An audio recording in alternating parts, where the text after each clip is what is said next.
This is the Lone Creator YouTube. We hope this video helps. You begin by opening Kittl and signing in so your work saves automatically. Once logged in, create a new project and pick a canvas size that matches your final use. Make sure to have reference images, hex color codes, and a concise prompt ready. These guide the AI and speed iteration. Start the generator panel immediately and paste your prompt, plus upload references. This first step gets you into the creative loop quickly and prevents wasted edits later. Next, focus on crafting a clear, layered prompt that tells the AI what to prioritize: subject, style, mood, lighting, and color palette.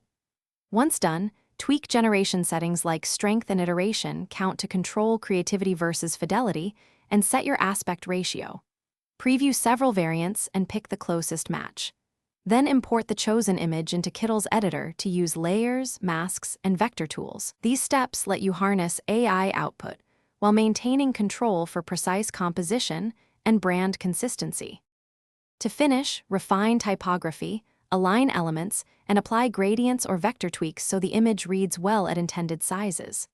Once satisfied, export using the proper format: PNG for raster, SVG for vector, PDF for print, and confirm resolution and color profile. Make sure to save iterative versions as backups.